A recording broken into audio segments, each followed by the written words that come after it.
Was good, y'all? That's here with another video. Today we got a TV show series review. The show You on Netflix Season 4 Part 1 just dropped yesterday, 5 episodes. I believe Part 2 is dropping in March, which is the rest of the Season 4. They're on their Attack on Titan, fucking splitting up the seasons and stuff. Yo, I don't even know how I got into this show in the first place. Like, I remember, like, people was telling me about it, and, like, when I watched the first episode, I was like, nah, this ain't for me. Like, this ain't for me. But I kept watching it, and I was like, alright, it's kind of thrilling and suspenseful. It's kind of crazy, bro. Right? And I ended up watching the series through, bro. It's obviously been a lot of years since they've been releasing episodes. It's been a lot of years since they've been releasing episodes, and I can't remember, like, all of it, but so this is just a Season 4 Part 1 review. I do remember Season 3 a good amount, though, with Joe and then that girl, Love. I do remember that a lot. I remember Season 1 and 2, but I don't remember it like that, but obviously I know what he'd be doing. In this season, it was a completely new thing. It feels like Joe was actually a good guy for once in his life, even though he's not a good guy, F that guy. But it's like, he was actually a good guy this time. Like, he was trying to, so I'll explain what happened pretty much. It was like a murder, right? He was on a holiday vacation, right? So he survived in the last one with the Love girl.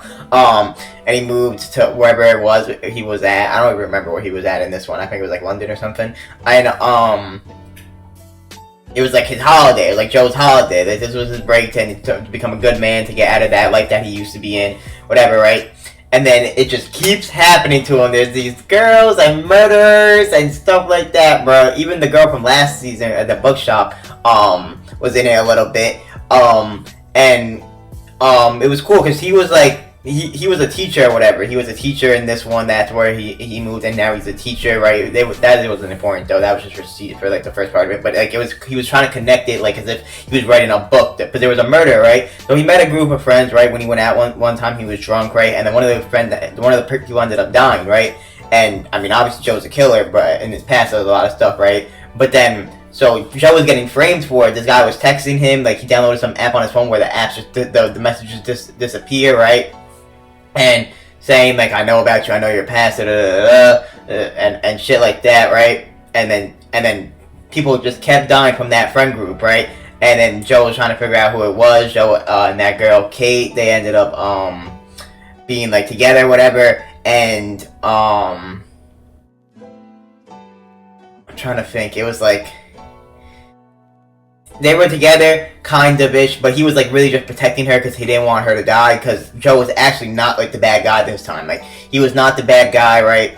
And so, that group of friends, people kept dying, right? They kept trying to blackmail Joe, right? And then in the final episode, bro, so they went to, like, this place, like, this party, whatever, this, like, castle, whatever it is, and they were all kind of turning on Joe. Even Kate was, like, set up to be the killer, bro, because, like, so the girl died and Kate had the knife in her hand, and, which was all crazy, man. It was all crazy, and then they really thought Joe was the killer. Joe kind of sabotaged that other guy's relationship, all that, which was crazy. And then we ended up finding out who the killer was, Rod, because when they were trying to kill Joe, and it was just Joe and that guy, the other guy that thought he was the killer, right? With the shotgun. I forgot his name already, but so many names, bro. And then the real killer appeared, bro, and he locked him down in that dungeon, set it on fire, whatever. They ended up being able to escape. And now they know, now Joe knows who the killer is, and then Ryan knows Joe, obviously. Now it's going to be a chess match between them two in the next season. So that was basically in a short story, kind of like with me not even like really saying everything and spoiling it. I hope I made you all understand of what I said, but I'm just saying it how I would say it. Right, a lot was happening. That's basically a short story of what happened. Now my takeaways from this season. Joe is actually being a good guy, like I said, which is why I started from the beginning. He's not murdering anyone. Even with the Kate girl, he had his chances, especially at the end of the season. He had his chance to, like, be with her, whatever, but he said, no, I can't get distracted this time. Like, he was really on point this season. He's actually trying to be a good guy. He's actually trying to change, so that's pretty crazy, man. It usually, I don't know why it just doesn't miss. Like, it's thrilling. It's a good watch, man. I can't wait for part 2. We'll obviously be covering that. It was only 5 episodes. And that's just the way it is. So it was a good first 5 episodes of this season. I can't wait. March 9th isn't too far, about a month. So in about a month we'll be covering the rest of the series. It's really left dead in the middle on clickbait. So still a lot to unravel this season. So let me know your thoughts if you did watch it. I do appreciate y'all's support. I'm gonna catch y'all in the next. Peace.